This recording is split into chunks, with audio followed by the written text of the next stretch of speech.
dungag nga kasigla sa ekonomiya sa ato syudad.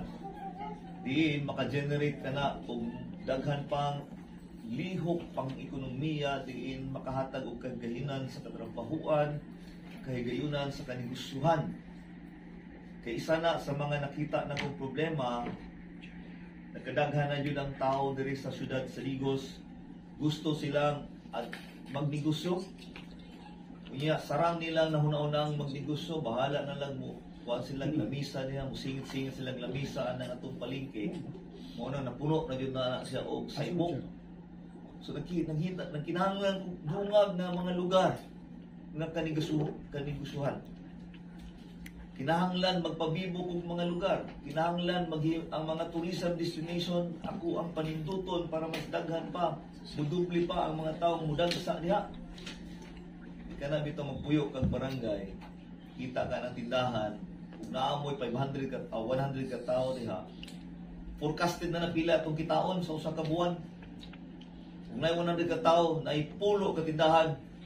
Pero kaning ato ang pag-imbita na ma-attract ang ubang mga tao na yung nag-ibita sa laing mga munisipyo, makadungag ka na sa kita.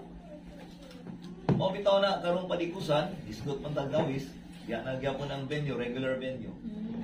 For 2 consecutive, ikatulo na ni karon nga diha ang venue sa atong padikusan. Matud pa sa mga naninda diha, ang ilang kitaon sa usa ka tuig, gikita lamang nila mga kapitan o opisyales diri og mga higala ng gobyerno. Gikita lamang nilang 5 adlaw. So matag kalihukan nga akong gihimo, makadungag mudubli sa inyong kita sa usa ka tuig. Dingani ang atong gibuhat sa atong syudad. Maghimo tag quarterly activities para daghang mudagsa nga mga tao. Ang mudagsa nga mga tao, uhawon mo yun na, mukaon, mo inom, ay lang paghubog, ay lang pagmaoy. Buhi ang negosyo. Mga na ang beautiful man kayo, ang nindot man kayo, maanyag kayo ang atuang syudad. Una, ang lokasyon. Gateway City of the South. In the South. Located in the South, Gateway City. Ikadua, beautiful landscape. Na ay kabaybayunan, na ay murag bagyo. Asa nga mo anak. Naatanan diri sa Digos City apan kinahanglan ato mo invest, we should invest to develop, to improve. And my strategy to sustain economic development is to distribute development, not confined in one place. Kung sa Bisaya pa gikatag nako, thereby mao nang gi-create nako ang 10 key development areas in Digos City that will give exponential development, pagpilo-pilo, multiplier effects of development, dili lang plus, kung dili mo multiply. That is now happening in Digos City, and we intend to continue it because that's the way for our people to improve their lives. And that's the way I can sustain the programs in the city of Digos, because every employment that I create, every business that will sprout, it adds to our annual income. Every additional income that we get each year, I can use it to increase the budget for scholarship, increase the budget for concreting of roads, increase the budget for local lingap, even explore strengthening the social pension of those senior citizens that until now they don't receive social pension from the national government. But everything is a progression of development for as long as every component, aspects of development will be completed. Wala na yung magamitan. No? Wala ka ng Makati. Ang punto na ko sa Bisaya pa. Makati, humana ilang dalan. Patsi-patsing na lang sa mga Juan. Humana ilang poste na yung mga street lights. Pero dako din silang income. Dako silang income. Noted na. Dili po sa Davao Region, dili po kita ang component city nga pinakadakong income. Dako pag income ang Mati City nato tungod sa iyahang land area. Mas dako pang income ang kuan nato, panabo. Hindi bang tagong. Igapos gani, mas dako pa, pero naku istorya niya na. Bisan pa man, mas dako pa sila income na to, wala ta nabiyaan nila. From the time I assume office. So diri tanong, mo itong atong buhaton. Human-human kay nato na, mo itong Makati, na siya hospital kaugalingon, gawa na siya gastuan sa 20% development fund. Kuya Ben, wala naman siya dalan para sa minto. Wala na siya gastuhan para sa iyahang mga pagpanindo sa iyang tourism destinations. Kay nahuman naman.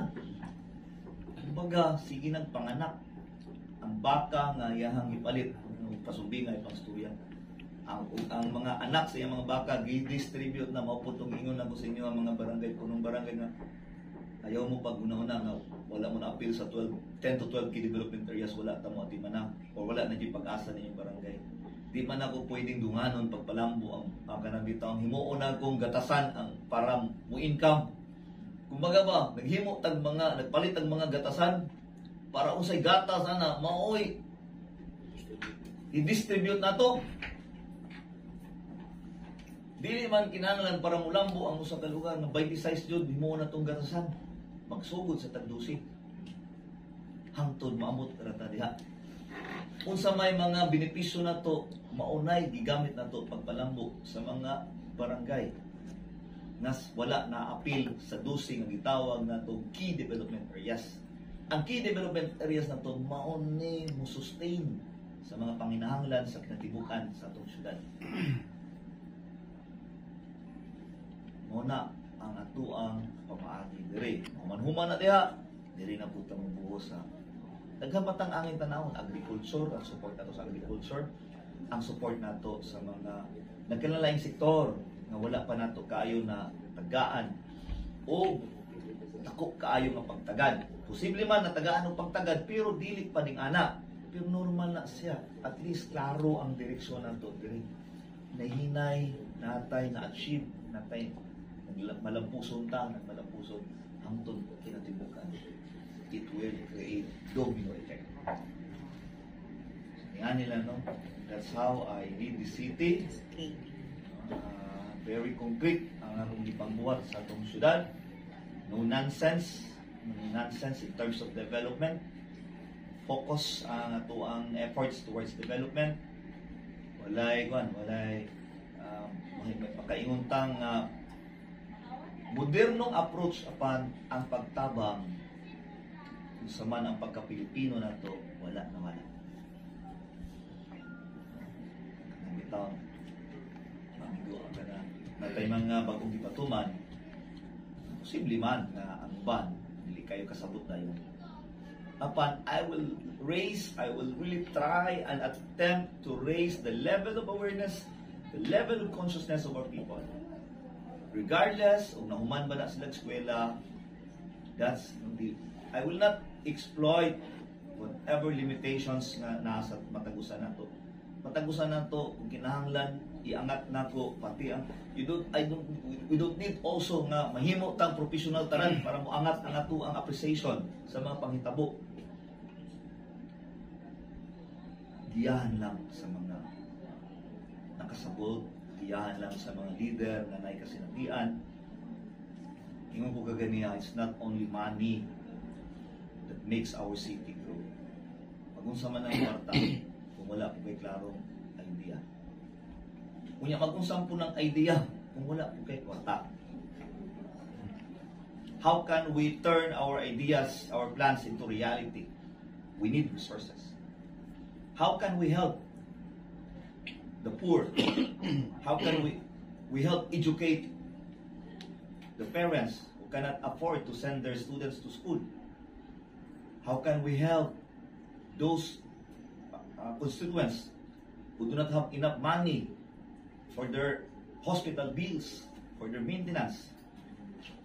Muna na po tayo mga giliko na to ang ato ang social services sa DBC. Yet, maingon mo, ako, nakaingon ko, based on the police report, although na yung mga kuhan, wala na kayo yung mga kanabitang tinolang, tinana ng mga kumbaga sa una, kung wala mga katuan ng mga tao, people will feel depressed. hopeless. Iwala na to ng hopelessness karon because naay gobyerno sa syudad. Naanda mo tabang, although I'm not Superman, I'm not saying na kaya na ko tanan, but I'm doing my best para makabangan ang matag tao. Naamang ko wala, I'm giving services. Mo nang ano, siguro ganahan lang ito silang na ako kay madumag-dumagan. Pero ako siguro naamang ko o wala, na-enjoy madawat ang mga tao din. Walang na ako ang isulti ninyo, progression of services and programs, and wala ko'y hunong sa pag-una-una kung saon pa pagpalamon. Yes. Magpano na lang na ang politika. Tinood lang na yung mga una-una sa politiko na secure sa nila ilang politika first before doing things, before development. Ako, I always believe na ako may panghimo para sa pagpalambo. Maura po'y pwersa na ko. Maura po'y puso na ko sa politika. Dili ko kabalo magpulog-ulog pa kung yung mga I am not that kind of humorous, maaygoy mong gitik-gitik o storya. I'm not also bitang gayo. Bawo na mo, pik-pik-pik po. Pero bawo yun mga dili kay ko ni anak. But I am naturally kind person na generous person. Kung sa man ang pagka-natural na ko, siguro mapunay na ganahan. I don't exert effort to help because I'm helpful. Wala na. Kuha na sa ko, automatic na sa kuha. Kindness, automatic na sa kuha. Wala na ganun bitaw, wala na artistahin ba? Artistahin bitaw na just to please people. Okay.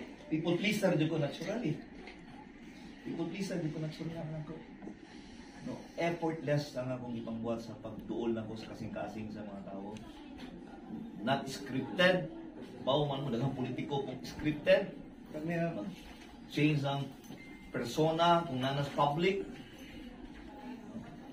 Ako mo lang din eh. Kung makita lang ninyo, ang ako lang gikon kanang gampanan, kanang kumani ko opisina, kaya magpakamayor lang gikon eh. Pero outside my offices, you can just approach me as ordinary person. Tante dere yung say na buhat na ako samtang sulugod pa ko niya. That's the only thing. Morning ang panahon na ko sa pagkamayor na ko, panahon sa bagong pagpanibiso sa atong syudad, nagsugod ang bagong politika. Diin politika ni sa lihok, direksyonal. Pwede ko kahimong dalan, pero kani akong gihimo nga dalan aduna kini koneksyon sa mga pagpalambo nato sa unahan. Pwede ko kahimong mga project, pero dili lang ni mga project nako nga basta lang dalan, basta lang may building. Kining mga gambalay nga akong ipanghimo makahatag kinig buhilo nga paglambo sa atong syudad. Kining mga gipanghimo nako makahatag kinig kahigayunan sa katrabahuan, kahigayunan sa panginabuyan. That makes the difference sa mga proyekto na gibuhat nato sa syudad. Kasi ganun makakita mo sa nga naman nga wala pa ni tao diri nga bantay man na yung mga dalan diri nga wala kayo tao pero tanawa asa na padulong na sa mga major roads na to, key development areas. Kay dili man ang tao lang ako ang gidalanan, kung dili naghimo og dalan kay kana makatabang nga mas mulambo pa ang atuang syudad. Kasagaran ko dirita magdalan kay daghang tawo. Di ko na mao ang ako ang although napo pwedeng anak kay politiko man ko, pero sa kinatibuk-an road networks ni ang ako ang gibuhat. Sa kinatibuk-an gipagwapo na ako ang mga key development areas. Unya bisan pa magdingana sa kapit-os na alang yapoy proyekto ang tanang barangay. Wala may makasuting barangay diri nga wala ko'y proyekto. Every year po nga na ako'y proyekto. Dili lang sulagma. Maupunig saan na ko sa inyo ha. Sa una, sa 2010 pa. Wala pa ko na opakay ko ninyo nagdungog. Salamat ko nga pag-abot sa 2019. Nadungog na yun ninyo ang tingog. Ang tingog party list. Dungog na yun ninyo ang tingog sa nako, sa tinguha nato sa pagbalabo ng siyudad sa Digos. Di po na po na ikamahay, ikabason, wala po ninyo nadungog tungod kay lahi pa po ang inyong mindset sa politika sa panahon na wala pa po. Hinaot nga, pag-abot na ko, medyo nakita ninyo ba nga, although pareha man ta, I maintain some traditional ways in politics, pero I also explore new ideas for development. I am so open-minded so far as new approaches for development is concerned. Mao lang ni open lang ka, open. And also open for ideas and suggestions. I don't monopolize na ako lang ako. I need people who can work. I need the barangay captains, of course. I need the people on the ground. I need to understand their situations, and then I will guide them. Kaya mas maka-guide man ta. Dili lang ko kato mga leaders dili maka-guide ta sila, makagiya ta sila sa ilang paghuna-una. We will not allow them na mas taxes sa una-una sa mindset nga dili maka-asenso sa usa ka tawo. If you wish to be a leader, then inspire them, influence them into a better thinking. Don't leave them.